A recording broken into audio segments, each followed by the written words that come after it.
Assalamualaikum warahmatullahi wabarakatuh. Perkenalkan, nama saya Anugrah Jihad Nurido dengan NIM 23106050051.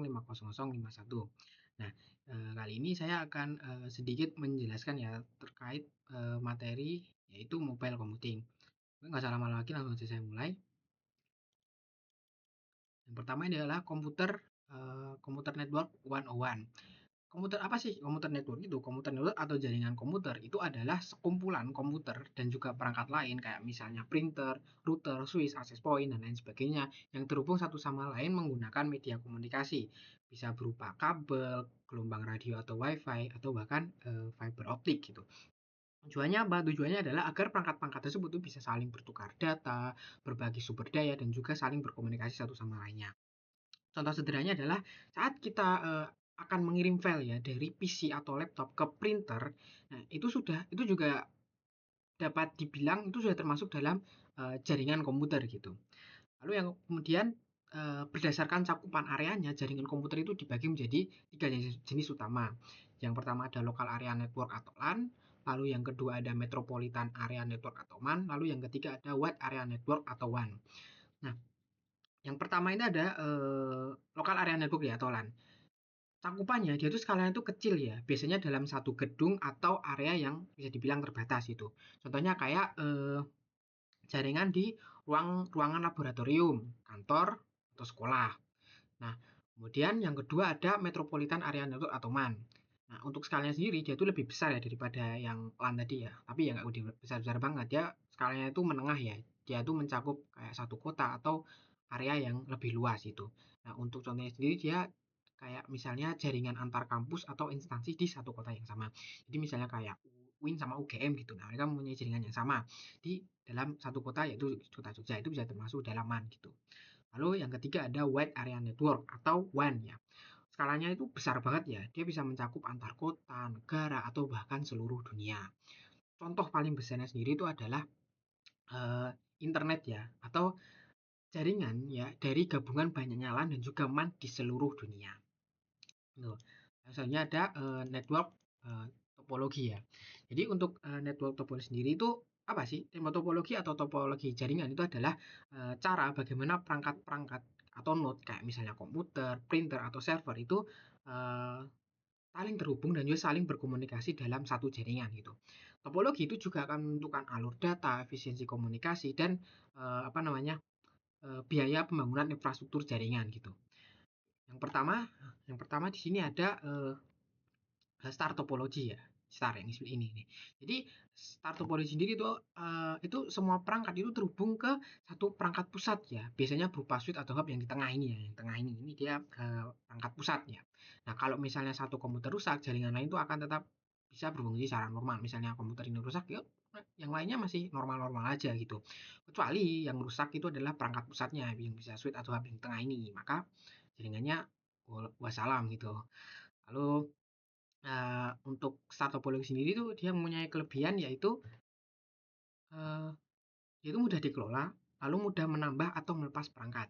Jadi misalnya kita mau menambah perangkat baru, komputer baru atau node baru sebelah sini, ya udah kita tinggal pasangin aja kabel sini ke sini aja. Maka uh, apa perangkatnya tuh menambah. Kalau misalnya mau melepas juga sama, dia misalnya yang ini mau dilepas sudah lepas aja gitu. Jadi mudah dikelola gitu.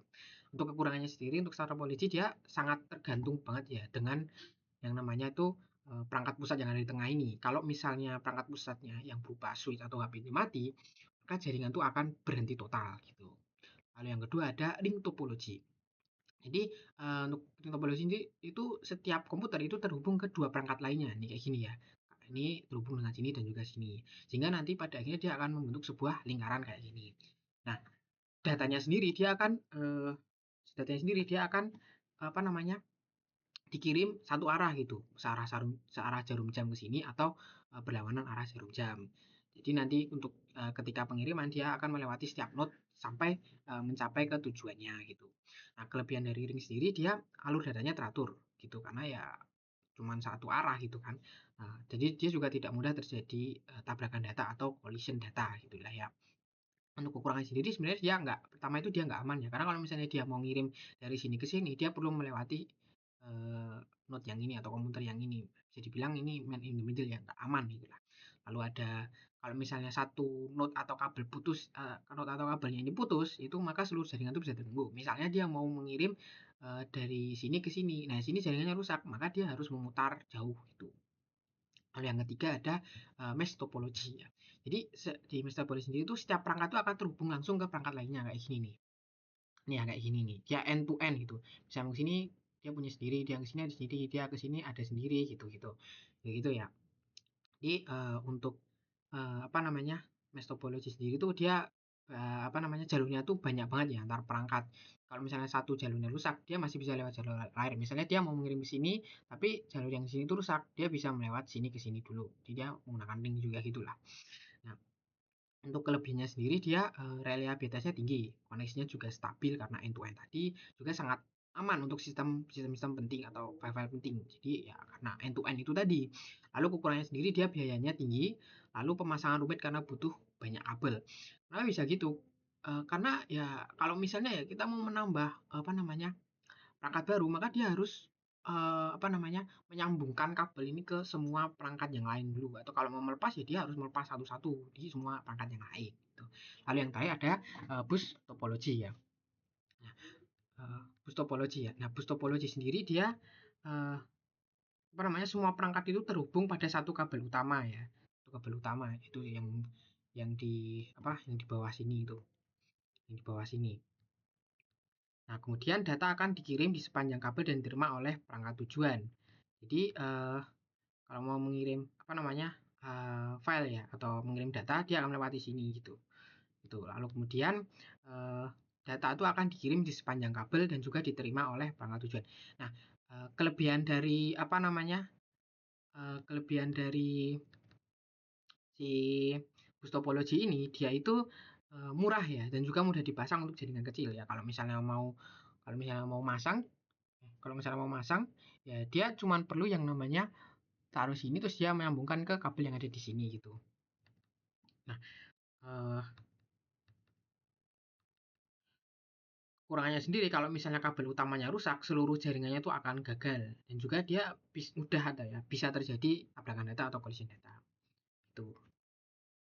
Oke, lanjut. Nah, ya di sini ada Ethernet ya. Ethernet dan juga WiFi. Ethernet pertama itu ada Ethernet ya. Ethernet itu adalah teknologi jaringan kabel atau wired yang paling umum digunakan dalam LAN ya atau local area network, terutama di kantor, sekolah atau laboratorium. Nah, untuk karakteristik dari Ethernet sendiri, dia tuh yang pertama itu populer populer dan relatively inexpensive atau populer dan juga murah karena Ethernet sendiri itu sudah standar global dan juga mudah untuk didapatkan. Lalu habis itu ada easy to installan arsitektur, dia mudah diinstal karena hanya perlu yang namanya kabel, biasanya berupa UTP Cat5 atau Cat6 switch dan juga port LAN gitu. Lalu dia menggunakan protokol CSMA/CD ya atau Carrier Sense Multiple Access with Collision Detection. Jadi artinya setiap perangkat itu akan mendengarkan terlebih dahulu gitu jalur komunikasi sebelum dia mengirimkan data untuk menghindari yang namanya tabrakan data atau collision. Jadi jika terjadi tabrakan, perangkat itu akan menunggu beberapa saat sebelum dia mencoba untuk mengirimkan kembali. Nah, di Ethernet sendiri itu ada beberapa versi kecepatannya. Yang pertama itu ada versi awal yang kecepatannya itu di sekitaran 10 MB per second. Lalu untuk versi menengah atau fast Ethernet dia kecepatannya itu di 100 MB per second. Lalu yang ketiga ada versi modern yang biasanya disebut dengan Gigabit Ethernet. Nah, kecepatannya itu dari 1 GB per second sampai 10 GB per second. Bahkan sekarang itu sudah ada eh, yang kecepatannya itu bisa mencapai di lebih dari 40 GB per second gitu. Nah, Ethernet ini dia menggunakan standar IEEE ya yang dijelaskan dalam IEEE 802.3. Nah, untuk IEEE ini 802.3 dia mendefinisikan cara koneksi fisik itu dibangun antar node jaringan dan perangkat infrastruktur kayak misalnya hub, switch, dan router melalui berbagai jenis kabel, tembaga, atau fiber optik gitu. Nah, yang kedua ada WiFi. WiFi sendiri itu adalah teknologi jaringan wireless yang digunakan untuk membuat LAN tanpa kabel fisik, jadi tanpa apa ya narik-narik kabel gitulah. Sehingga perangkat itu bisa terhubung tanpa kesusahan gitu, jadi fleksibel gitulah. Nah, untuk karakteristik dari WiFi sendiri itu dia populer ya. Populer digunakan di rumah, kantor, kampus hingga di ruang-ruang publik gitu. Nah, di WiFi sendiri dia menggunakan protokol CSMA or CA, jadi Carrier Sense Multiple Access with Collision Avoidance. WiFi ini mirip dengan Ethernet, tapi berbeda dalam pendekatannya. WiFi dia itu mencegah tabrakan data sejak awal, bukan mendeteksi setelah terjadinya collision. Karena mendeteksi tabrakan atau collision lewat jalur udara itu ya, jalur udara maksudnya wireless itu tadi, dia tuh jauh lebih sulit gitu. Nah, WiFi sendiri dia menggunakan standar IEEE 802.11. Nah, IEEE 802.11 itu adalah serangkaian standar teknis yang dikembangkan oleh Institute of Electrical and Electronic Engineers atau IEEE untuk mengatur metode transmisi jaringan wireless yang merupakan dasar dari teknologi WiFi. Nah, kecepatan dari WiFi sendiri itu tergantung versinya ya. Pertama ada WiFi 4 yang kecepatannya 300 Mbps per second, lalu ada WiFi 5 yang kecepatannya 3,5 GB per second, lalu ada WiFi 6 dan juga WiFi 6E yang kecepatannya bisa mencapai 9,6 GB per second. Jadi WiFi itu adalah jaringan kabel yang bisa dibilang fleksibel, mudah digunakan, tapi bisa kurang stabil dibandingkan dengan internet karena WiFi itu bergantung sekali pada sinyal dan juga interferensi node-node lainnya gitu. Yang selanjutnya itu ada ISO or OSI model ya. ISO or OSI model. OSI itu adalah Open System Interconnection. Adalah sebuah model konseptual yang dibuat oleh ISO ya atau International Organization for Standardization untuk menstandarkan cara semua komputer itu saling berkomunikasi melalui sebuah jaringan gitu. Nah, OSI model sendiri itu membagi proses komunikasinya itu menjadi 7 layer di mana setiap layernya itu mempunyai fungsi spesifik dan berinteraksi hanya dengan apa namanya, lapisan di atas atau di bawahnya saja gitu. Yang pertama di sini ada layar pertama ini ada physical layer ya. Fungsi utamanya dari physical layer adalah mengatur transmisi fisik data, misalnya kayak sinyal listrik, tegangan, jenis kabel, konektor, topologi fisik dan lain sebagainya. Contohnya kayak Ethernet kabel dan fiber optik. Lalu yang kedua di sini ada di layar kedua ini adalah data link layer ya. Dia yang mengatur pengiriman data antar dua perangkat yang saling terhubung dan mendeteksi serta mengoreksi error yang terjadi gitu. Contohnya kayak switch dan juga MAC address. Lalu yang ketiga di sini layar ketiga sini adalah network layer ya. Jadi network layer sendiri itu ada memiliki fungsi yaitu untuk mengatur pengalamatan dan juga rute atau routing agar data itu bisa dikirim dari satu jaringan ke jaringan lainnya. Contohnya kayak ya, IP address itu. Yang selanjutnya adalah layer keempat yaitu transport layer. Transport layer itu dia itu menjamin keandalan pengiriman data. Di transport layer itu juga dapat memecah, mengurutkan dan memastikan data itu sampai. Nah, dia menggunakan apa ya? Namanya itu protokol TCP dan juga protokol UDP. Nanti deh. Lalu kemudian selanjutnya ada layer kelima ya, yaitu session layer. Dia yang mengatur koneksi atau sesi komunikasi antar dua aplikasi. Bisa mulai dari kayak start, mengelola dan juga mengakhiri sesi tersebut. Contohnya kayak login session gitu. Nah, yang selanjutnya di sini ada layer 6 ada presentation layer. Dia yang akan mengubah format data agar bisa dipahami oleh sistem penerima, misalnya encoding, enkripsi, dan juga kompresi. Contohnya kayak JPEG, PNG, MPG, MP4, MP3 gitu. Lalu yang selanjutnya yang terakhir itu ada layar 7, layar paling atas. Layar application. Layar application itu layar paling atas ya, tempat di mana aplikasi pengguna itu berinteraksi dengan jaringan. Contohnya kayak HTTP, FTP, SMTP dan juga DNS. Ini lanjut di sini masih sama ya di ISO orasi model. Dia pertama ada physical layer, data layer, dan juga network layer.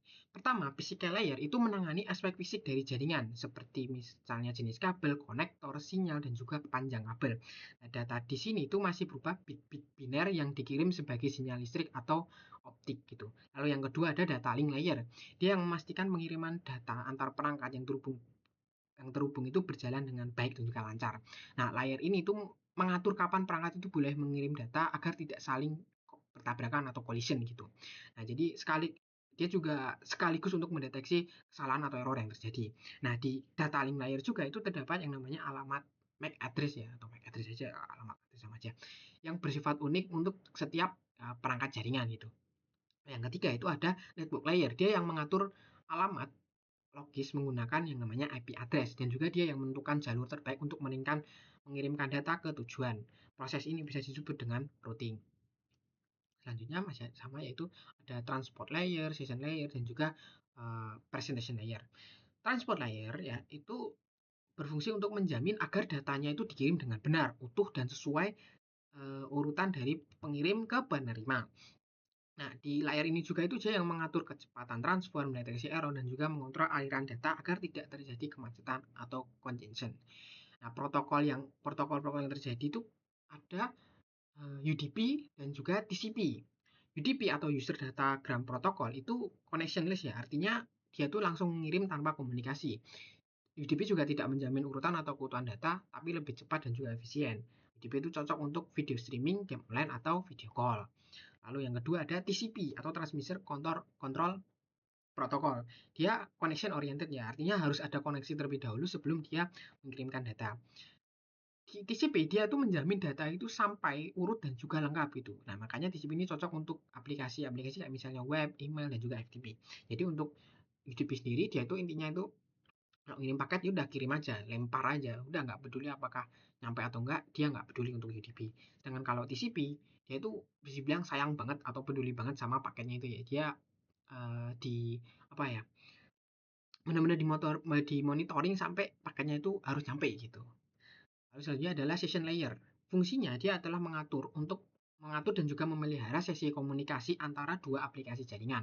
Nah, layer ini juga memastikan koneksi itu akan tetap aktif selama komunikasi berlangsung. Bisa melanjutkan dari titik terakhir jika koneksinya itu terputus. Lalu yang selanjutnya ada presentation layer ya.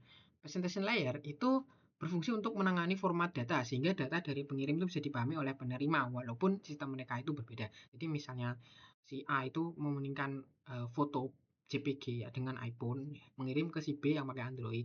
Tapi ya walaupun mereka berbeda sistem, mereka tetap memiliki foto atau gambar yang sama gitu. Lalu yang terakhir ada application layer. Jadi application layer itu berfungsi untuk tempat pengguna dan juga aplikasi itu berinteraksi langsung dengan jaringan gitu. Nah, disinilah protokol dari aplikasi itu bekerja.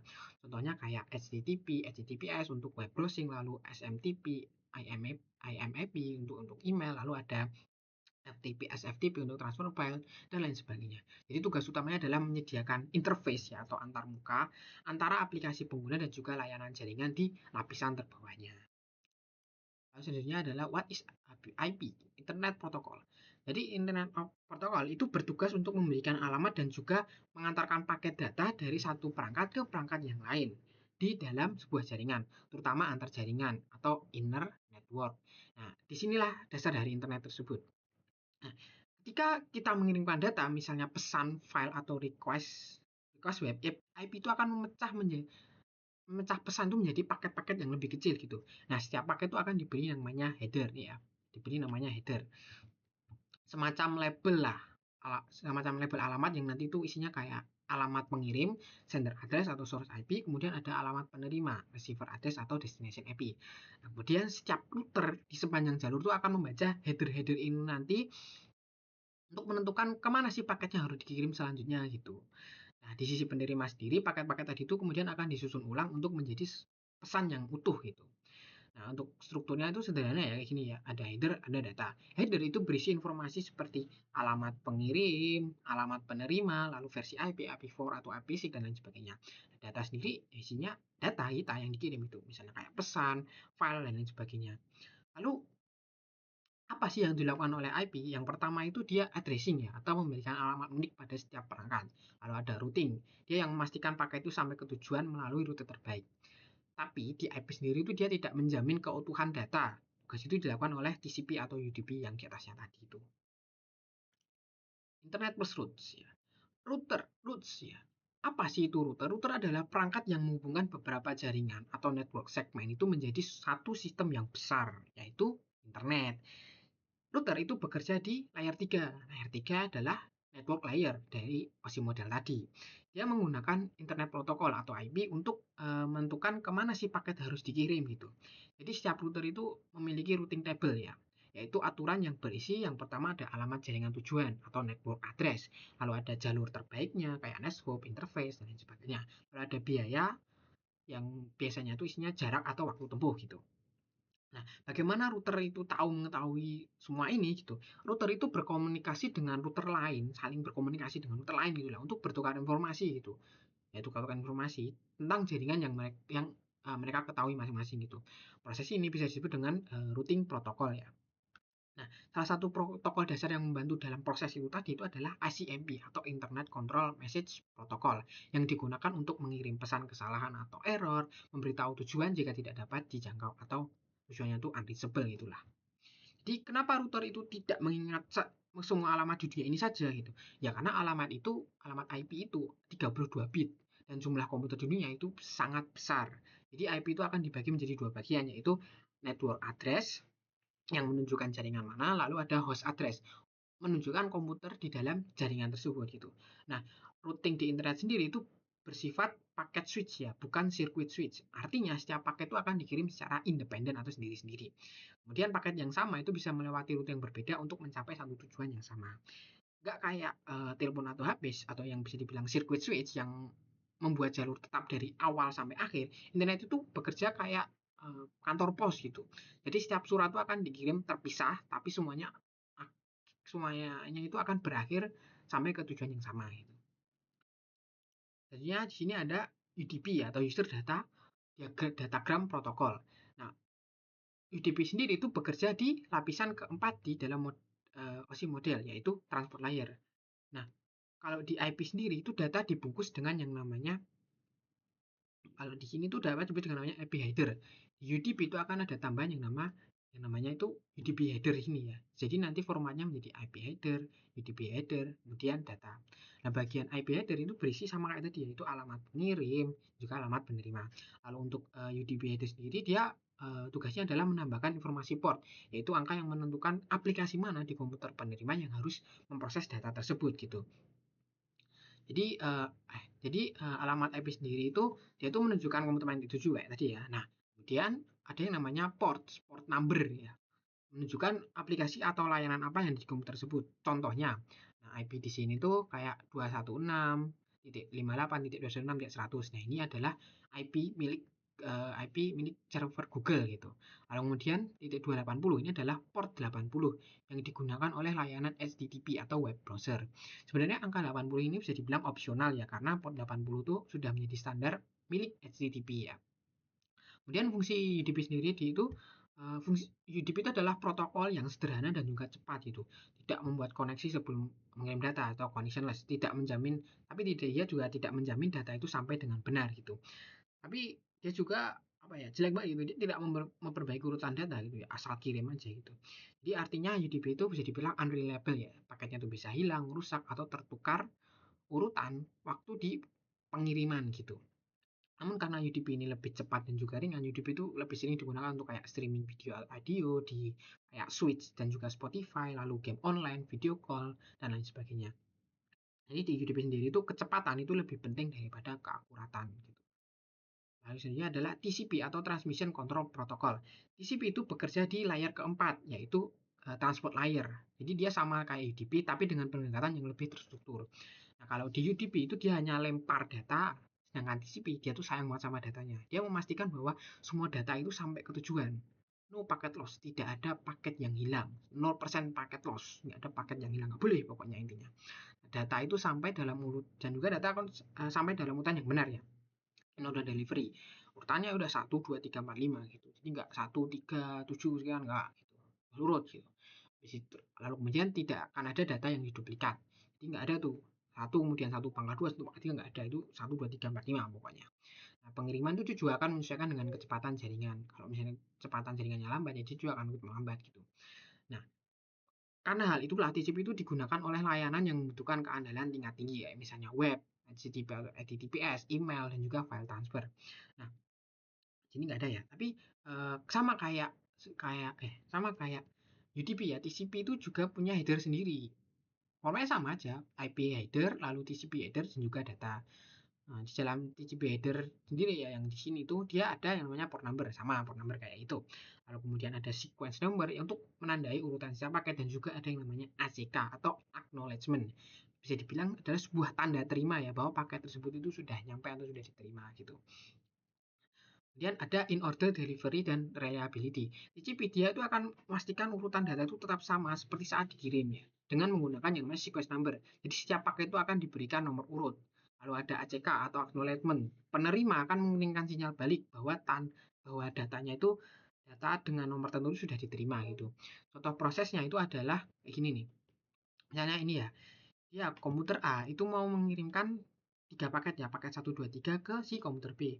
Komputer B itu apa namanya, menerima paket 1 dan 2 gitu, tapi paket 3-nya itu hilang gitu. Nah, komputer B mengirimkan sampai ACK kedua atau ACK paket kedua gitu. Yang ngomong nih apa namanya, apa, ACK paket kedua udah nyampe nih, paket kedua udah nyampe nih gitu kan. Tapi komputer si A ini dia tuh tahu, kok baru ACK yang kedua, ACK yang ketiganya mana. Nah, dia tahu tuh kalau misalnya paket ketiga itu belum diterima. Lalu dia tuh akhirnya mencoba untuk melakukan retransmisi ya atau pengiriman ulang untuk paket ketiga itu. Lalu selanjutnya ada flow control ya. Flow control itu menjaga agar pengirim itu tidak mengirim terlalu cepat gitu sampai penerima itu capean atau kewalahan gitu. Jadi setiap ACK dari penerima itu akan berisi yang namanya advertised window, yaitu jumlah data dalam byte yang masih bisa diterima gitu. Jadi kalau penerimanya itu sedang sibuk, dia bisa menutup jendela tersebut ya, supaya pengirim itu menunggu dulu. Lalu kemudian adalah congestion control ya.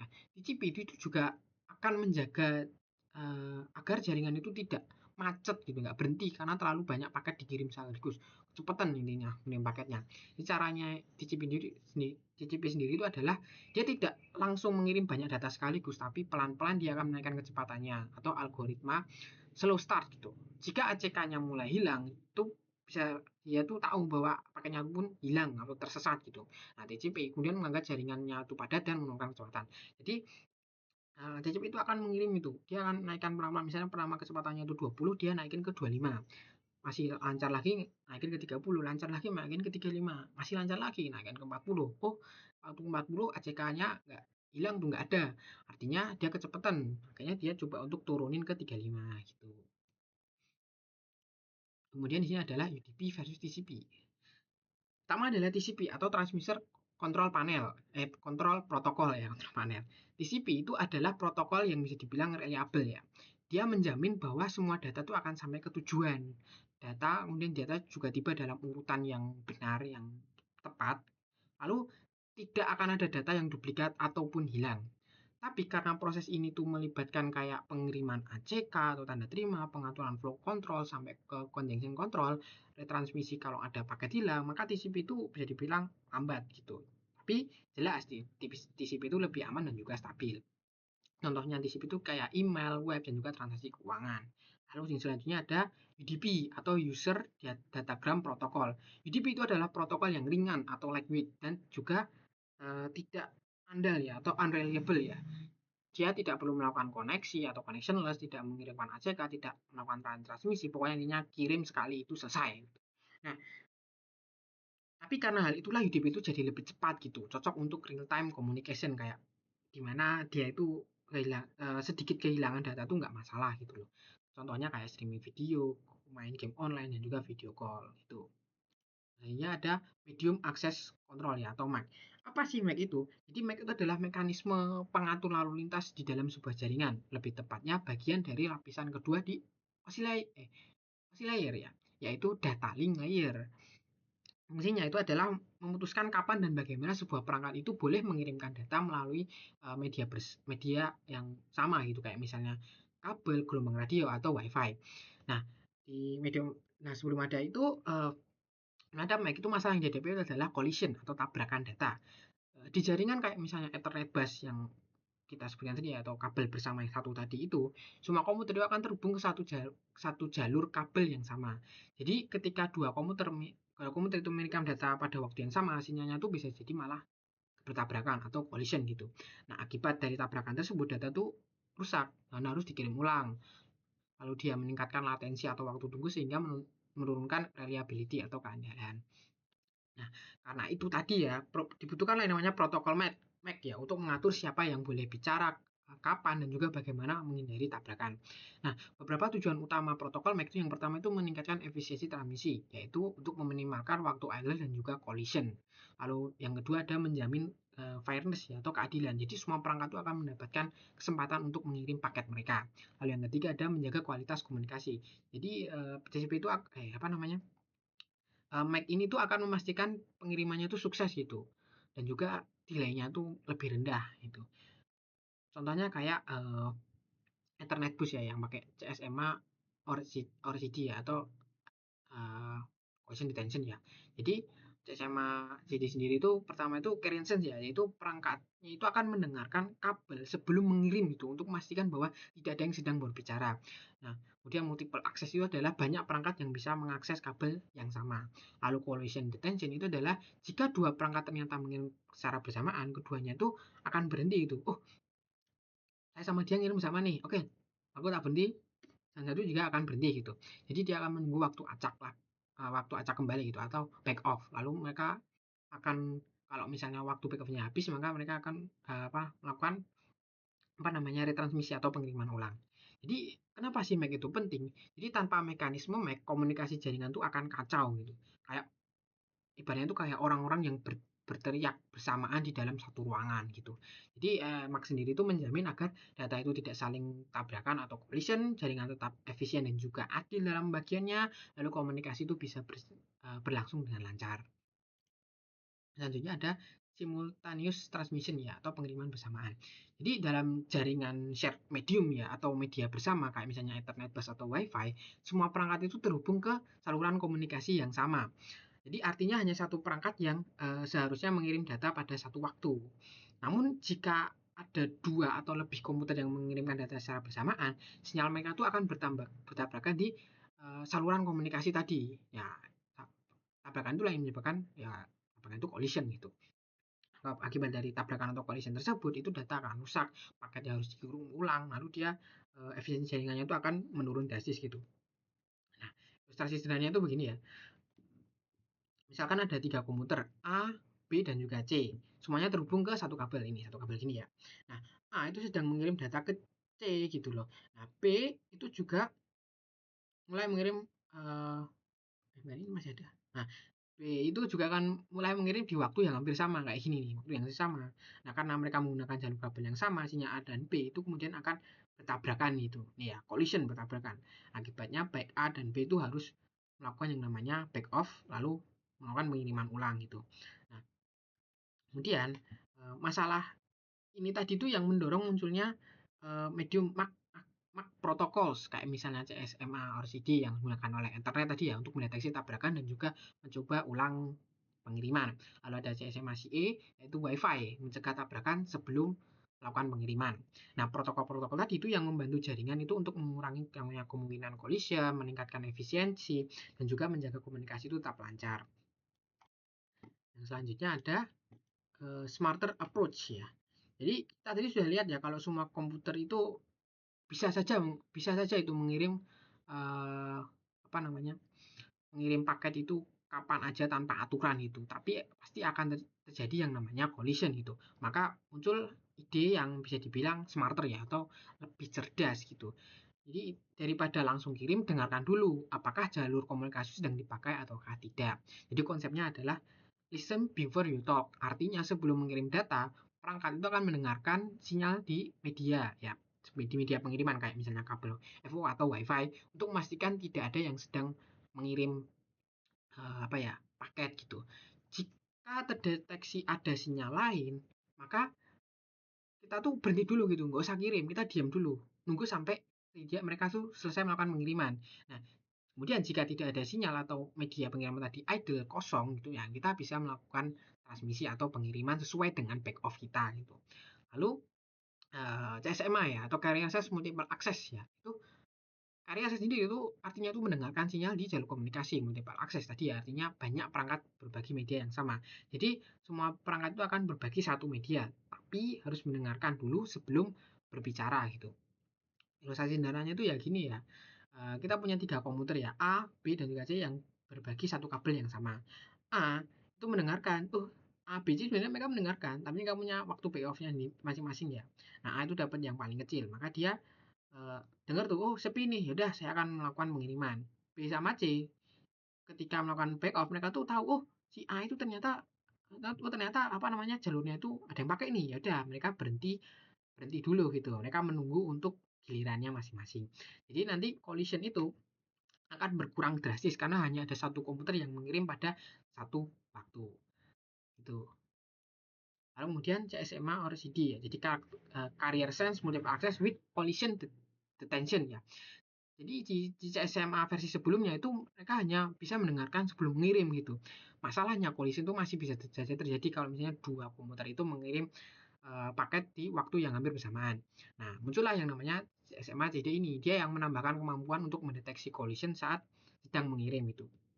Jadi konsepnya itu adalah listen before you talk and also listen while you talk. Artinya sebelum mengirim komputer itu akan mendengarkan dulu nih apakah di media atau di uh, kabel untuk mengirim tadi atau wifi untuk mengirim tadi itu sedang digunakan gitu. Kayak misalnya CSMA biasa. Kemudian saat sedang mengirim komputer itu tetap akan mendengarkan sinyal di jarum gitu. Jika komputer itu mendeteksi perbedaan antar sinyal yang dikirim dan sinyal yang diterima itu dia tahu tuh oh ini ada terjadi collision gitu. Nah, CSMAC sendiri dia tuh yang pertama itu dia listening dulu ya, yaitu mendengarkan itu memastikan jalurnya itu kosong. Kemudian selanjutnya adalah transmit, kirim data jika jalurnya idle atau kosong. Lalu memonitoring collision detection. Selama mengirim, dia juga akan mengecek tuh apakah sinyal di dalam kabel itu sama seperti yang dikirim. Jika beda, maka terjadilah yang namanya collision. Nah, kalau jadi collision dia akan kemudian dia langsung stop transmitting atau stop mengirim ya. Dan kemudian mengirim jam signal ya atau collision signal untuk memberitahu ke semua perangkat di sekitar bahwa ini ada terjadi collision nih gitu. Kemudian dia akan menunggu waktu acak lagi ya, mengambil antrian lagi, menunggu waktu acak back off sebelum dia mencoba untuk mengirim ulang kembali gitu.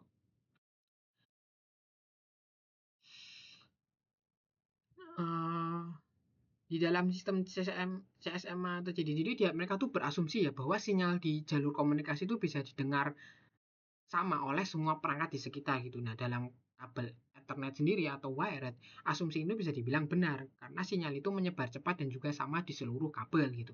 Nah, pengirim pengirim itu bisa mendengar kembali sinyal sendiri itu atau loopback. Jadi dia bisa tahu kalau misalnya ada tabrakan.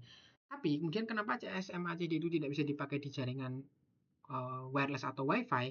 Karena wireless itu bersifat dispersif ya, artinya sinyalnya itu melemah, dipantulkan atau terhalang benda.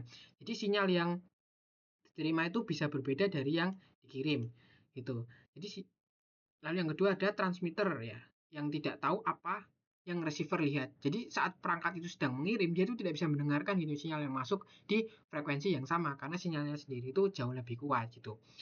Jadi dia sendiri tidak tahu tuh apakah terjadi collision di udara atau enggak gitu. Dan yang selanjutnya ada wireless transmission. Nah, di sini ya gambarnya itu jadi ya di sini ada perangkat A, B dan juga C, D. Jadi sumbu vertikalnya adalah signal power, yang di bawah ini adalah apa namanya distance atau jarak. Nah, garis merah melengkung ini itu menunjukkan bahwa semakin jauh jarak pengirim A dari A ini ya kayak ke D ini, maka sinyalnya itu akan semakin lemah. Di sini ada collision detection ya. Nah, pada gambar kita tuh punya 4 perangkat ya, D, A, B dan juga C. Area abu-abu dijangkau sinyal D, A dan B. Area biru dihuni oleh B dan juga C. A itu sedang mengirim data ke B. C itu juga mengirim data ke B di waktu yang bersamaan. Maka terjadilah yang namanya collision gitu. Kenapa bisa terjadi? Karena si C itu tidak tahu kalau misalnya ada A yang mengirim ke B karena ya dia di luar areanya. Si A juga nggak tahu kalau misalnya C itu sedang mengirim ke B karena ya tadi itu di luar uh, di luar areanya. Akibatnya sinyal dari A dan B itu bertabrakan di B, maka terjadilah yang namanya collision. Sini ada uh, hidden terminal atau expose terminal. Jadi di dalam jaringan wireless ini tidak semua perangkat itu bisa saling mendengar gitu. Nah, hal ini yang menyebabkan dua masalah utama yaitu hidden terminal dan juga expose terminal. Yang pertama itu ada hidden terminal ya. Hidden terminal sendiri itu misalnya di sini ya, A itu sedang mengirim ke B, tapi C itu tidak bisa mendengar A. Kalau misalnya C ini mengirim paket ke B di saat yang bersamaan dengan A, sinyalnya akan bertabrakan di B. Jadi C itu disebut dengan hidden terminal gitu. Lalu sebaliknya ada expose terminal nih. Jadi expose terminal itu jadi saat si X itu mendengar tuh kalau misalnya A itu mengirim ke B, padahal si X itu mau mengirim ke Y yang yang dia tuh jauh gitu jangkauannya dari si A. Tapi karena si X ini mendengarkan bahwa A itu apa namanya mengirim, dia berpikir jalurnya tuh sibuk gitu. Ini akhirnya dia pun nge-freeze atau berhenti terlebih dahulu ya, agar dia tidak melakukan yang namanya collision gitu. Nah, kedua masalah ini yang membuat komunikasi wireless itu jadi tidak efisien gitu dan juga rawan collision. Makanya WiFi itu menggunakan teknik yang namanya CSMA OCE dengan RTS atau CTS untuk mengatasinya. RTS itu adalah request to send dan CTS itu adalah clear to send. Di sini nih, IEEE 802.11 SMA ORCE Collision Avoidance. Jadi IEEE 802.11 itu contohnya tuh kayak pada jaringan wire ya kayak misalnya Ethernet, kita tuh bisa pakai CSMA or CD Collision Detection karena perangkat itu bisa mendeteksi tabrakan langsung dalam kabel. Berbeda dengan wireless, tabrakan itu tidak akan bisa atau collision tidak bisa dideteksi secara langsung gitu. Karena sinyal radio yang dikirim oleh node sendiri itu menutupi sinyal masuk. Oleh karena itu mekanismenya itu menggunakan CA itu tadi, collision avoidance.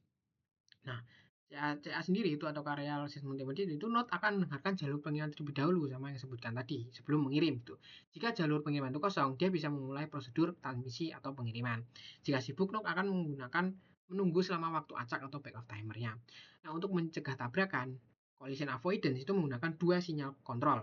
Yang pertama adalah RTS atau request to send dan CTS atau clear to send. Nah, dilihat ya di sini ya, si S dan D itu akan melakukan apa ya transmisi ya atau pengiriman data. Nah, yang lainnya ini kayak X, M, Y dan juga K itu mereka akan hanya mereka itu akan diam gitu. Nah, si S itu RTS ya atau mengirim RTS ya atau request to send gitu yang isinya itu permintaan izin untuk mengirimkan data dan juga durasi waktu yang dibutuhkan untuk transaksi nantinya atau transmisi nantinya. Nah, node lain yang mendengar RTS mereka tuh diam, silence gitu. Pokoknya dia nge-freeze silence. Kemudian si D itu juga akan mengirimkan CTS atau clear to send, yaitu yang bersih persetujuan untuk mengirim dan juga durasi waktu yang sama kayak di RTS tadi. Tetap sama, node yang lain yang sekitar sini dia akan diam, silence mendengarkan gitu. Jadi datanya tuh akan dikirim tanpa gangguan gitu. Nah, karena semua node tadi bisa yang menunggu tadi sudah bisa menahan diri ya berdasarkan RTS CTS, maka tabrakan itu dapat dihindari sebelum terjadi gitu. Hasilnya di sini ya ini sebenarnya sama aja ya. Di sini si S mengirimkan data, semuanya diam, si D mengirimkan ACK, semuanya tetap diam. Nah, ketika ACK selesai, barulah yang lainnya itu uh, mulai melakukan hitung mundur ya atau back off timer gitu. Misalnya adalah further reducing collision ya. Jadi meskipun RTS-RTS itu sudah mengurangi banyak tabrakan atau collision, tetap saja dua atau lebih node itu bisa mencoba mengirim RTS di waktu yang sama, terutama setelah jalur itu menjadi idle. Jadi RTS itu sama aja mengirim data ya, jadi bisa terjadi collision juga. Maka disinilah dibutuhkan yang namanya mekanisme tambahan untuk menyebarkan waktu pengiriman agar tidak bentrok. Solusinya apa? Yang menggunakan random backoff. Jadi ketika jalurnya idle, setiap node itu tidak langsung mengirim, tapi mereka akan menunggu waktu acak terlebih dahulu ya. Random backoffnya tadi. Nah, si jalur pengiriman ya atau media pengiriman itu mendeteksi bahwa semua node itu mendengarkan jalur pengiriman gitu atau carrier sense. Nah, begitu jalurnya bebas, free atau kosong, idle, mereka tuh akan bersiap mengirim gitu. Jadi setiap node itu akan memilih waktu acak, hitung waktu tunggu atau back of time dengan rumus seperti yang ini nih. R sama dengan ren 0 CW min gitu ya. Dimana CW min itu adalah contention window minimum. Nah, kemudian uh, node akan mulai menghitung mundur ya atau countdown. Nah, setiap node itu menghitung mundur dari random ke 0. Selama menghitung, node itu juga akan memantau jalur pengiriman apakah udah ada yang ngirim atau belum nih. Kalau misalnya jalur pengiriman tiba-tiba sibuk, ada yang ngirim, maka node akan berhenti menghitung atau freeze.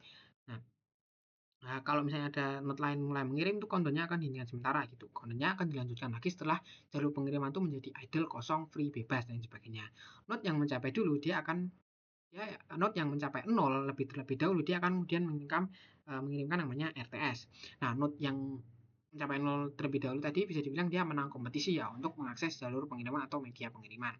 Nah, Setelah itu node akan langsung mendengarkan RTS request to send ke penerima. Nah, node-node lain yang sekitar tadi yang mendengar RTS, mereka akan berhenti sementara, nge-freeze ya. Gitu. Nge-freeze berhenti, nggak apa-apain, silence lah, dengarkan aja gitu.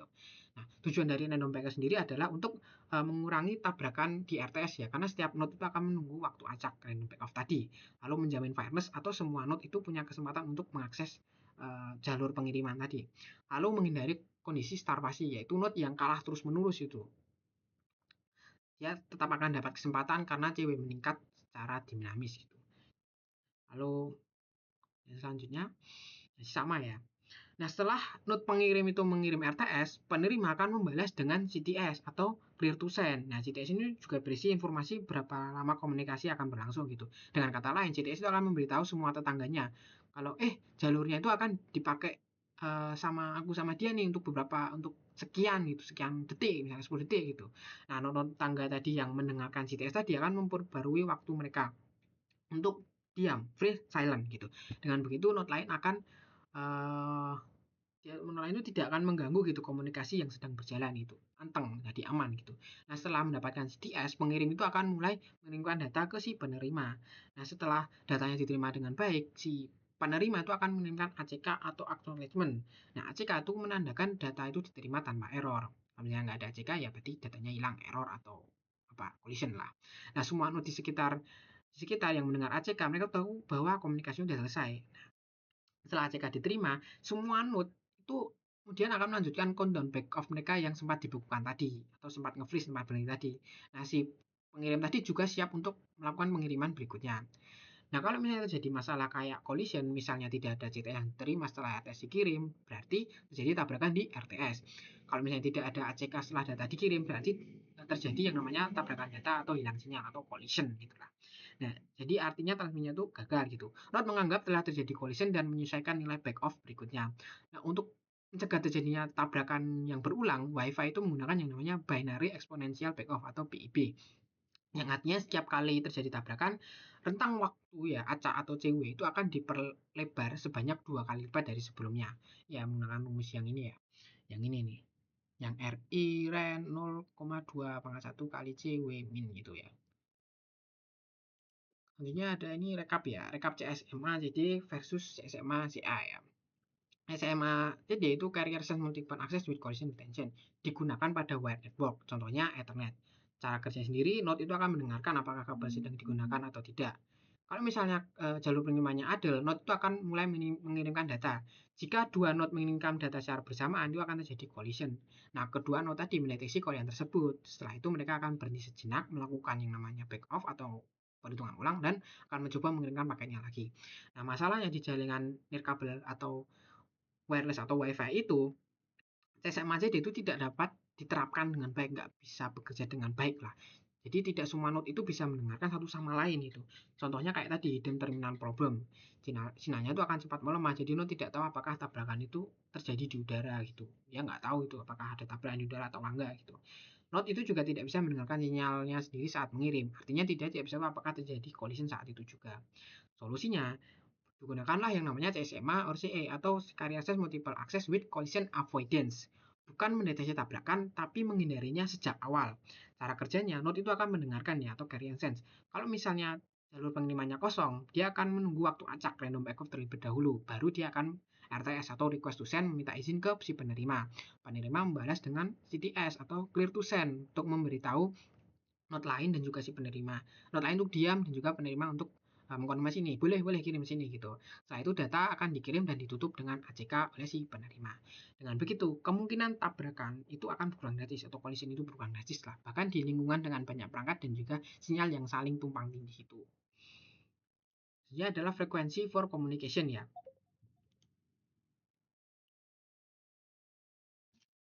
Frekuensi for communication atau frekuensi untuk berkomunikasi ya. Yang pertama itu adalah VLF ya atau very low frequency ya. Very low frequency. Jadi rentangnya itu dia di 3 kHz sampai 30 kHz. Lalu ada di LF atau low frequency ya. Yaitu rentangnya ada di 30 kHz sampai di 300 kHz ya. Kemudian ada MF ya atau medium frequency ya.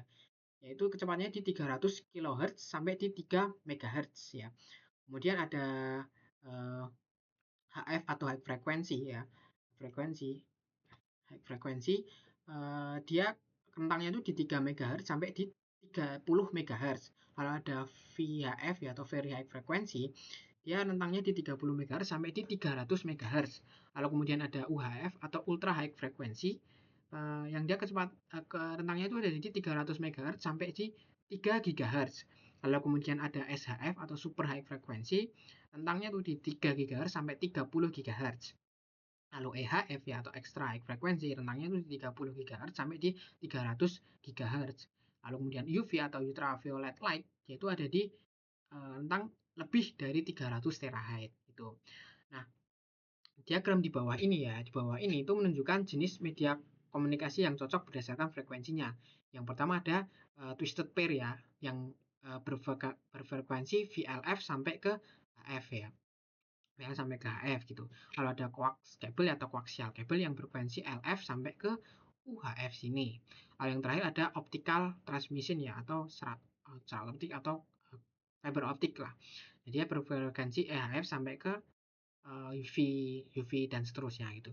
Jadi semakin tinggi frekuensi misalnya dari VLF ke EHF apa namanya maka panjang gelombangnya itu semakin pendek gitu dan bisa membawa data itu lebih banyak tapi dengan jangkauan yang lebih pendek juga. Nah, untuk media transmisinya juga berbeda. Twisted pair itu biasanya dipakai untuk frekuensi rendah kayak misalnya di jaringan LAN.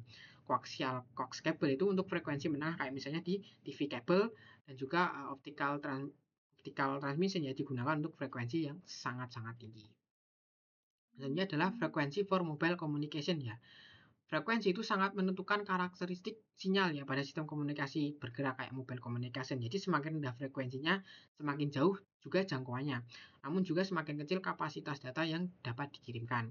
Yang pertama itu contohnya pertama itu adalah low frekuensi atau frekuensi rendah. Contohnya kayak VLF, LF, MF hingga ke sebagian AF.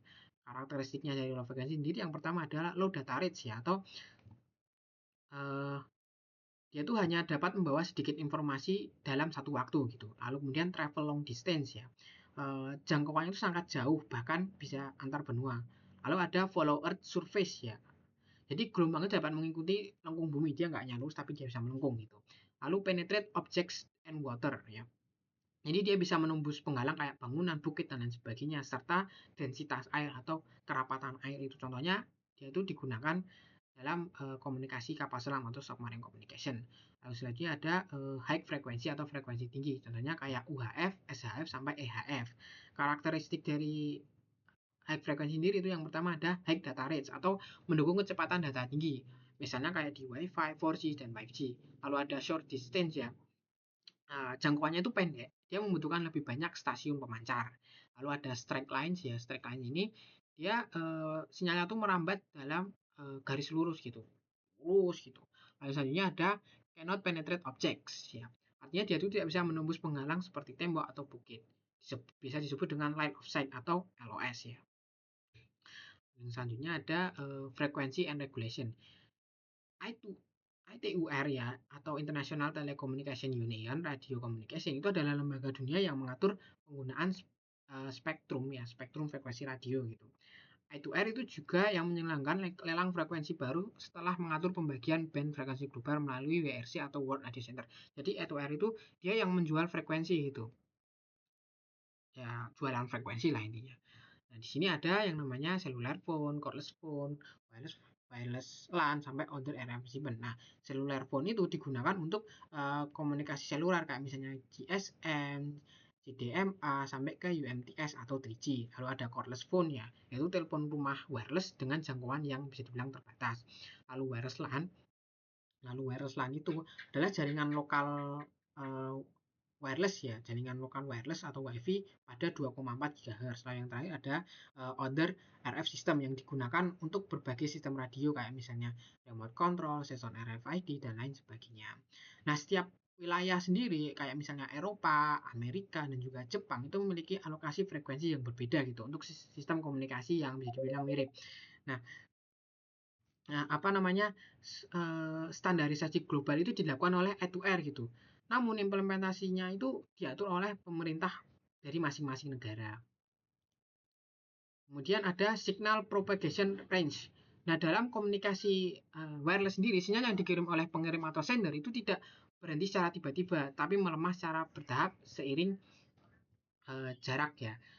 Untuk memahami seberapa jauh sinyal itu bisa digunakan, kita tuh bisa bagi area di sekitar pengirim itu menjadi 3 zona utama. Yang pertama itu ada transmission range ya. Jadi ini adalah jarak di mana komunikasi dua arah itu masih mungkin dilakukan dengan kualitas sinyal yang bisa dibilang baik gitu dan juga tingkat kesalahan yang rendah atau error rendah. Nah, dalam area ini juga penerima tuh dapat menerima, memahami dan juga mengirim balik data dengan lancar. Contohnya ketika kita tuh dekat dengan router WiFi, maka koneksinya itu akan lebih stabil gitu. Lalu yang kedua ada detection range ya. Di sini. Jadi dia tuh di luar transmission range ya. Sinyalnya tuh masih bisa terdeteksi, tapi tidak cukup kuat untuk melakukan komunikasi. Nah, perangkat penerima itu tahu bahwa sinyal itu ada, tapi dia tidak bisa mengartikan datanya itu dengan benar gitu. Contohnya saat kita tuh melihat jaringan WiFi di daftar WiFi di HP kita gitu, kita tidak bisa terhubung gitu karena sinyalnya itu terlalu lemah. Kemudian yang ketiga ada interference range ya, yang paling luar ini. Jadi uh, di area ini tuh di mana sinyal itu tidak bisa dideteksi dengan jelas, tapi masih menimbulkan gangguan atau noise pada komunikasi perangkat yang lainnya. Sinyal di area ini tuh bisa dibilang itu useless ya, nggak berguna.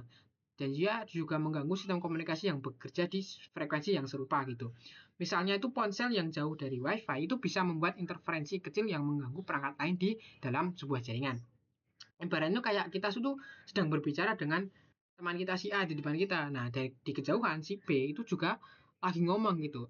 Kita tuh memang nggak tahu apa yang dibicarakan atau diomongkan si B ini, tapi suara dari si B ini tuh mengganggu fokus kita saat kita sedang berbicara dengan si A, teman kita A tadi itu. Nah ini yang aslinya tuh begini itu. Jadi nggak sempurna kayak kayak sebelumnya gini. Ya acak-acakan ini ya bisa jadi di sini ada menghalang kayak tembok, kaca, mobil, pohon dan lain sebagainya. Lalu selanjutnya adalah signal propagation ya. Jadi sinyal sinyal wireless sendiri itu adalah gelombang elektromagnetik dan pada dasarnya itu menyebar seperti cahaya. Nah, di dalam garis lurus atau straight line kita berada di ruang bebas atau free space. Nah, dalam kondisi ideal kekuatan sinyalnya itu dapat berkurang gitu. Artinya semakin jauh jarak antara pengirim dan juga penerima itu akan semakin kecil juga kekuatan sinyalnya. Misalnya kalau misalnya jaraknya kita 2 kali lipat, maka kekuatan sinyal itu cuma tinggal seperempat aja. Tapi di dunia nyata sendiri, pelemahan sinyal itu bisa jadi malah lebih besar gitu karena adanya hambatan kayak misalnya tembok, bangunan, pohon atau bahkan gangguan di atmosfer.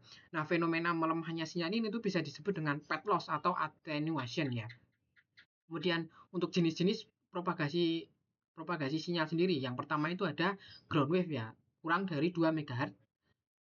Nah, gelombang ground wave ini tuh mengikuti permukaan bumi gitu. Dia tidak nyaru, jadi dia bisa melengkung gitu.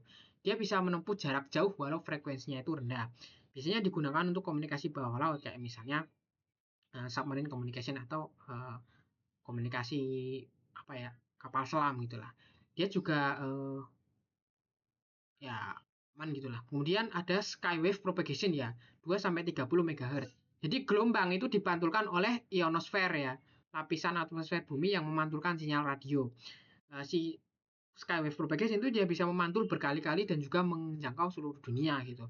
Biasanya digunakan untuk siaran internasional. Yang ketiga ada line of sight. Line of sight ya, lebih dari 30 MHz ya. Nah, digunakan pada frekuensi yang tinggi kayak misalnya 100 MHz ke atas. Sinyalnya itu bergerak dalam garis lurus ya dari pengirim ke penerima. Jadi butuh jarak pandang yang langsung gitu, apa bisa dibilang tatapan gitulah. Contohnya kayak ponsel, satelit dan juga komunikasi wireless yang modern. Ya walaupun dia disebut garis lurus, tapi gelombangnya itu tetap bisa sedikit dibelokkan oleh atmosfer gitu, melalui pembiasan atau apa gitu saya lupa. Selanjutnya ada multiplexing ya. Apa itu multiplexing? Jadi multiplexing sendiri itu berarti penggabungan atau pembagian sumber daya komunikasi supaya beberapa sinyal itu bisa dikirim melalui satu media yang bersama atau shared medium ya. Nah, misalnya di udara itu hanya ada satu jalan atau sinyal radio, tapi dengan multiplexing itu banyak pengguna itu bisa tetap menggunakan jalur itu secara bergantian gitu, atau pada bagian yang berbeda dari setiap frekuensi. Nah, multiplexing itu ada 4 dimensi ya. Yang pertama itu ada space ya. Disebut space division multiplexing atau SDM. Jadi setiap pengguna itu punya ruang fisik atau antenanya masing-masing. Lalu yang kedua ada time ya. Disebut time division multiplexing ya atau TDM. Setiap pengguna itu akan mendapatkan slot-slot waktu tertentu untuk mengirimkan data secara bergantian. Lalu yang ketiga ada frekuensi, disebut frekuensi division multiplexing atau FDM. Frekuensi itu akan dibagi ke beberapa jalurnya masing jalur gitulah. Jadi setiap pengguna itu akan menggunakan frekuensi yang berbeda-beda. Lalu kemudian adalah code, ada lagi code. Code disebut dengan code division multiplexing atau CDM, CDM atau CDMA. Jadi semua pengguna itu akan memakai waktu dan juga frekuensi yang sama gitu, tapi dengan kode yang unik gitu untuk membedakan sinyalnya. Tujuan dari multiplexing itu adalah agar banyak pengguna atau user itu bisa memakai satu media komunikasi secara bersamaan tanpa saling mengganggu satu sama lainnya. Dalam multiplexing juga itu penting akan adanya yang namanya guard space ya ini ya. Guard space semacam jarak pengaman ya supaya sinyal dari satu pengguna itu nggak mengganggu pengguna yang lainnya. Dan selanjutnya ada frekuensi division multiplexing ya. Contohnya tadi yaitu FDM. FDM itu adalah metode pembagian spektrum frekuensi yang besar itu menjadi beberapa bagian pita frekuensi kecil kayak gini nih. Untuk frekuensi bands. Jadi setiap channel atau saluran komunikasi itu akan mendapatkan bagian tertentu dari spektrum frekuensi dan menggunakannya sebanyak waktu. Jadi dibagi nih sini atau sini itu. Nah, keuntungan FDM sendiri itu adalah sinyalnya sistemnya itu sederhana juga stabil gitu. Jadi dia nggak perlu sinkronisasi waktu dan juga bisa dipakai untuk sinyal analog. Kayak misalnya radio. Kelemahannya sendiri kalau ada jalur yang nggak aktif ya, frekuensinya itu akan jadi terbuang sia-sia gitu. Nah, selain itu juga sistem ini juga kurang fleksibel untuk beberapa penyesuaian tertentu. Lalu ada time division multiplexing ya atau TDM. Jadi kalau di FDM tadi kan sinyal itu dibedakan berdasarkan frekuensi ya. Nah, di TDM ini sinyal itu dibedakan berdasarkan waktu atau time. Artinya setiap channel itu akan mendapatkan seluruh spektrum frekuensi segini, tapi hanya dalam jangka waktu tertentu gitu, misalnya berapa detik aja gitu. Nah, setelah waktunya habis itu giliran channel lain itu untuk menggunakan spektrum tersebut. Jadi oke, habis nih udah pergi kamu, datanglah channel yang lain gitu. Nah, proses ini tuh berlangsung sangat cepat gitu sehingga kita sebagai user tuh nggak sadar itu bahwa oh udah bukan giliran kita nih, giliran orang lain gitu. Karena ya kita menyadarinya semua itu seolah-olah terjadi secara bersamaan gitu. Nah, keunggulannya sendiri itu dia cuma menggunakan satu sinyal aktif dalam satu waktu. Jadi itu dia tidak akan saling mengganggu gitu. Selain itu, throughputnya itu tetap tinggi walaupun nanti banyak pengguna gitu. Kelemahannya TDM itu butuh waktu sinkronisasi yang sangat akurat gitu. Kalau timingnya meleset meleset sedikit aja, datanya itu akan tumpang tindih dengan yang lain atau bahkan hilang gitu. Hasilnya adalah ada time and frequency multiplexing, yaitu kombinasi antara metode pembagian waktu dan pembagian frekuensi. Artinya setiap channel komunikasi itu akan mendapatkan frekuensi tertentunya masing-masing, tapi hanya untuk waktu tertentu saja. Contohnya ada pada sistem GSM yang digunakan di ponsel atau HP, di mana sinyalnya itu akan dibagi berdasarkan frekuensi dan setiap frekuensi itu masih dibagi lagi dengan slot waktu tertentu. Makanya hasilnya kecil-kecil begini gitu ya. Keunggulan dari time and frequency multiplex itu adalah dia lebih aman dari serangan-serangan penyadapannya dan juga lebih tahan terhadap gangguan frekuensi. Tapi kelemahannya adalah sistem itu memerlukan koordinasi waktu yang benar-benar sangat presisi, sangat harus tepat gitu, agar tidak uh, terjadi yang namanya tabrakan data atau collision gitu. Lalu yang selanjutnya ada code division multiplexing ya atau CDM. Nah, code division multiplexing atau CDM ini adalah teknik multiplexing di mana semua channel itu menggunakan spektrum frekuensi yang sama pada waktu yang sama, tetapi itu dia dibedakan oleh kode uniknya masing-masing atau bisa dibilang name tag-nya masing-masing lah gitu. Jadi setiap pengguna itu akan diberikan kode khusus atau unique code untuk mengenali sinyalnya.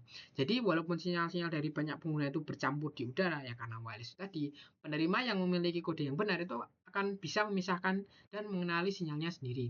Jadi ibaratnya itu kayak beberapa orang itu berbicara di ruangan yang sama, tapi masing-masing menggunakan bahasa yang berbeda-beda, misalnya ada bahasa Inggris, bahasa Indonesia, Jepang, Cina dan sebagainya. Kita sebagai orang Indonesia itu hanya bisa memahami pembicaraan dalam bahasa Indonesia yang bahasa kita ngerti yaitu bahasa Indonesia. Nah, dalam kasus ini juga sama, kodenya itu adalah bahasanya bahasa dirinya sendiri. Nah, keuntungan dari CDM ini adalah metode CDM itu efisien gitu dalam penggunaan bandwidth, nggak ngabisin bandwidth, dan juga nggak butuh sinkronisasi waktu yang ketat, yang rumit gitulah. Dan juga dia lebih aman terhadap gangguan serta penyadapan. Namun kekurangannya sendiri adalah kecepatan data pengguna itu bisa berbeda-beda, dan juga proses pemisahan sinyalnya itu akan jadi lebih rumit gitu.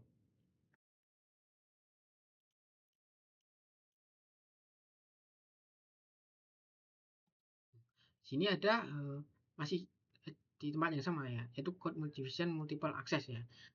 CDMA atau Code Division Multiple Access adalah metode akses yang didasarkan pada pembagian kode unik untuk setiap penggunanya. Semua pengguna itu akan memakai frekuensi yang sama dan juga bisa mengirim data secara bersamaan. Tapi dia dibedakan melalui kodenya masing-masing yang bisa disebut dengan chipping sequence. Jadi proses pengirimannya itu akan dilakukan dengan cara mengalihkan data asli dengan kode tersebut gitu. Dan penerima nanti akan mengalihkannya lagi sinyal tersebut gabungan dengan kode yang sama untuk mengambil datanya. Jadi kalau kode antar pengguna itu bersifat ortogonal, maka gangguan itu bisa diminimalkan. Jadi nanti CDMA itu memungkinkan banyak pengguna untuk berkomunikasi bersamaan dengan gangguan yang bisa dibilang kecil atau bahkan nggak ada gitu. Nah, ini sebenarnya saya masih bingung ya, teman ya. Saya akan menjelaskan sesuai apa yang saya tahu aja. CDMA to sender interface. Jadi di sini dia tuh menunjukkan bagaimana CDMA itu tetap bisa berjalan dengan baik meskipun ada dua pengirim yang aktif secara bersamaan. Nah, di sini dilihat ya ada dua sender yaitu sender 1, sender 2. Masing-masing punya data dan juga kode uniknya sendiri. Nah, saat mereka mengirim data, ya sinyalnya itu dijumlahkan oleh si apa namanya ya, jalur pengiriman nih dijumlahkan di sini. Jadi di udara nantinya ini ya, udara ya, atau wireless ini nanti keduanya tuh akan saling tumpang tindih gitu. Namun ketika receiver satu ya, receiver satu ini ingin menerima data dari sender satu, dia juga menggunakan kode yang sama kayak yang dimiliki si sender satu ini untuk memisahkan sinyalnya tadi. Jadi dia menggunakan sender satu. Satu sender dua mengirim jadi satu, di receiver satu akan menggunakan kodenya sender satu untuk memisahkan yang jadi satu itu tadi gitu. Nah, kemudian karena kode-kode tadi itu bersifat ortogonal, receiver satu itu tadi dia bisa mendapatkan kembali datanya sendiri tanpa gangguan oleh sinyal dari si sender 2 tadi. Nah, inilah keunggulan utama dari CDMA. Gimana banyak pengguna itu bisa berkomunikasi bersamaan tanpa terjadinya tabrakan data atau collision. Ini ada physical layer modulation ya. Modulasi itu adalah proses mengubah sinyal digital itu menjadi sinyal analog agar bisa dikirimkan melalui media fisik kayak misalnya udara, kabel, atau gelombang radio. Tujuannya itu ya supaya data digital dari komputer atau perangkat itu bisa ditransmisikan melewati saluran komunikasi yang biasanya hanya mendukung sinyal analog gitu. Jadi sederhananya modulasi itu menerjemahkan data digital menjadi bentuk yang bisa berjalan di dunia nyata. Kemudian dalam digital modulation juga data biner bit 0 dan 1 itu diterjemahkan ke dalam bentuk perubahan pada sinyal pembawa atau carrier signal, yaitu sinyal gelombang analog yang memiliki frekuensi tertentu. Nah, perubahan ini itu bisa berupa amplitudo, frekuensi atau phase dari sinyal tersebut itu. Nah, ini ada jenis-jenis modulasi dasar ya. Yang pertama ada amplitude modulation atau EM. Dia di EM itu yang diubah adalah amplitudonya, tinggi rendah atau tinggi rendah gelombangnya. Bit 1 dan 0 itu ditandai dengan tinggi gelombang yang berbeda. Kelebihan dari EM sendiri itu mudah diterapkan, tapi kelemahannya dia itu rentan terhadap noise, karena noise itu juga bisa mempengaruhi amplitudo. Lalu yang kedua ada frekuensi modulation atau FM. Yang diubah itu adalah frekuensi. Bit 1 dan 0 itu dibedakan dengan frekuensi yang tinggi dan juga rendah. Kelebihannya si FM ini dia lebih tahan terhadap noise dibandingkan EM tadi. Lalu ada phase modulation atau PM. Yang diubah adalah phase gelombangnya atau pergeseran posisi gelombang, posisi puncak gelombang. Bit 1 dan 0 itu digodekan dengan pergeseran fase tertentu, misalnya 180 derajat. Kelebihan dari PM sendiri yaitu efisien dan digunakan pada teknologi modern kayak Wi-Fi dan 4G. Nah, semua teknik tadi itu digunakan untuk memastikan data digital itu bisa dikirim secara efisien melalui jaringan fisik gitu. Hasilnya adalah modulation dan demodulation. Komunikasi data melalui media fisik kayak misalnya gelombang radio itu membutuhkan dua proses utama yaitu modulation dan demodulation. Modulation itu mengubah data digital menjadi sinyal analog agar bisa dikirim. Lalu demodulation itu mengubah kembali sinyal analog yang diterima tadi itu menjadi data digital. Nah, proses ini dilakukan oleh perangkat yang disebut dengan modem atau modulator demodulator. Nah, di sini ya bisa dilihat ya, data yang dikirim itu masih dalam bentuk digital ya, atau bit 0 dan 1 ya, 1 0 1 dan sebagainya. Nah, data digital ini kemudian nanti akan diubah menjadi sinyal analog baseband ya, ini ya, analog baseband untuk gelombang rendah yang merepresentasikan bit 0 dan 1. Lalu kemudian ada analog modulation, di mana sinyal baseband kemudian akan ditumpangkan ya pada sinyal pembawa atau radio carrier dengan cara mengubah amplitudenya, frekuensi, atau fase dari sinyal si pembawa atau si carrier tersebut. Hasilnya adalah sinyal analog berfrekuensi tinggi yang nanti akan dikirim melalui udara atau media pengiriman lainnya. Nah, di bawah sini si analog demodulation itu penerima akan menangkap sinyal analog yang berisi kombinasi sinyal pembawa dan juga sinyal baseband. Nah, proses demodulasinya itu memisahkan kembali sinyal baseband dari sinyal pembawanya tadi. Kemudian di synchronization dan decision, setelah sinyalnya baseband diperoleh, sistem itu akan melakukan sinkronisasi dan mendeteksi pola gelombang untuk menerjemahkan kembali menjadi bit 0 dan juga 1. Nah, outputnya di sini bisa dilihat ya, dia sama kayak yang di sini. Jadi dia berhasil direkonstruksi gitu. Biasanya adalah digital modulation ya. Itu adalah proses mengubah sinyal digital itu menjadi sinyal analog agar bisa dikirim melalui media transmisi seperti udara atau kabel. Nah, teknik modulasi ini bisa disebut dengan shift keying ya, karena mengubah karakteristik gelombang pembawa atau carrier itu berdasarkan data digital bit 0 dan juga 1. Ada 3 jenis utama. Yang pertama itu amplitude shift keying ya, atau ASK. Dia bisa dibilang eh, apa namanya, cara kerjanya itu mengubah amplitude sinyal pembawa itu sesuai dengan bit digital. Jika bitnya 1, maka terdapat ini ya, frekuensi ini ya. Kalau bitnya 0, maka tidak terdapat frekuensi kayak gini, kosong plong gitulah. Kelebihannya desainnya itu sangat sederhana, tapi dia juga membutuhkan bandwidth yang kecil. Kalau untuk kekurangannya, dia mudah terganggu oleh noise atau interferensi dari hal-hal lain, karena noise juga akan mengaruhi amplitude sinyal. Contoh penerapannya kayak sistem komunikasi jarak dekat, yaitu RFID. Dan yang kedua ada frekuensi shift keying ya. Jadi frekuensi atau FSK, cara kerjanya dia adalah mengubah frekuensi gelombang pembawa itu untuk mempresentasikan bit-bit tertentu. Nah, bit 1 itu dia frekuensinya itu akan rapat begini ya. Kemudian bit 0 tuh lebih longgar seperti ini gitu. Nah, kelebihannya dia tuh lebih tahan terhadap noise dibandingkan dengan ASK. Lalu kekurangannya itu dia membutuhkan bandwidth yang lebih besar. Contohnya itu digunakan pada modem analog dan sistem radio data.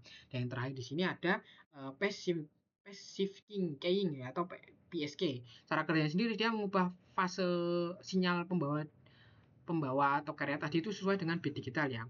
Bit 1 itu dimulai dari bawah, bit 0 dia dimulai dari atas ya. Kelebihannya dia lebih tahan terhadap gangguan, kekurangannya dia lebih kompleks secara teknis. Contohnya itu dia digunakan di WiFi, Bluetooth, dan juga sistem komunikasi yang modern gitu. Dan yang selanjutnya adalah quadrature amplitude modulation atau QAM. QAM ini dia menggabungkan dua teknik modulasi sekaligus, yaitu modulasi amplitudo dan juga phase. Dengan cara ini, si QAM itu bisa mengirim lebih banyak bit informasi dalam satu simbol gitu. Misalnya pada 16 QAM ya. 16 QAM, yaitu satu simbol itu bisa mewakili 4 bit data sekaligus gitu. Nah, ini jauh lebih efisien dibandingkan dengan metode ASK, FSK, dan juga PSK tadi ya. PSK biasa tadi. Nah, tapi tentu mesti ada konsekuensinya. Semakin banyak level yang digunakan, sinyalnya itu akan jadi lebih rentan terhadap gangguan atau noise ya. Nah, bisa dilihat di gambar di kanan sini ya. Tiap titik itu mewakili kombinasi tertentu dari amplitude dan juga fase gitu ya. Misalnya simbol apa namanya, simbol 0011 ini dan 001 ini ya memiliki fase yang sama tapi amplitude yang berbeda. Sedangkan 00 di sini dan juga 100 ini ya memiliki amplitude yang sama tapi fase yang berbeda. QAM ya itu banyak digunakan pada teknologi modern kayak misalnya Wi-Fi, 4G, 5G, karena ya efisien tadi dalam mentransmisikan data berkecepatan tinggi. Oke, itu saja mungkin yang dapat saya sampaikan. Kurang lebihnya mohon maaf. Wassalamualaikum warahmatullahi wabarakatuh.